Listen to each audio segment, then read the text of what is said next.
I got these already shelled, roasted, and salted pistachios from Trader Joe's, and I watched a whole bunch of YouTube videos, and I was just picking a little bit of this and that from each of these videos because first, majority of them only have 3 ingredients, and if you compare them to the one that I bought from Amazon, supposedly came from Italy, had more than that. So I was trying to pretty much figure out, I don't know the measurements, but you know, I mean, if you cook, if you bake, you probably have an idea. So I do have the vanilla extract. I know that it listed, I think maybe powdered milk, so that's what I did. Since I don't have powdered milk, I just use regular milk, and then it had like coconut oil. The Califia heavy cream that I have has a little bit of coconut in it, so that's why I added that one.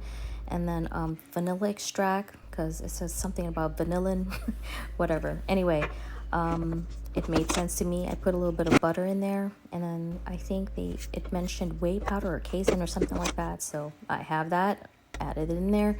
And then my monk sugar, and I know it has erythritol in it. There's like a erythritol scare that went, I mean, the news showed it, but I mean, if you read the publications that the doctors actually read, yeah, I mean, long story short, I'm okay with it.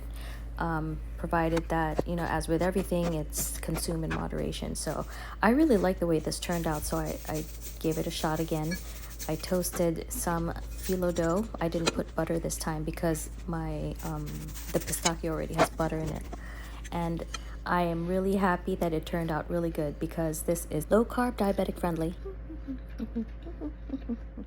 One of my favorite chocolates is the Ferrero Rocher, and so I decided to just ball it up because it doesn't require too much skill to do so. I don't have any gloves, so I just used the Ziploc bag, and it happened to work. So anyway, the ingredients are, most people who are on a keto diet use these ingredients except for the phyllo dough. When I looked up the phyllo dough, it's actually listed under the low glycemic index. So you still have to practice moderation, of course, but I'm happy to know that I'm able to enjoy something that tastes and is as satisfying as my favorite chocolate. This is now my second favorite chocolate.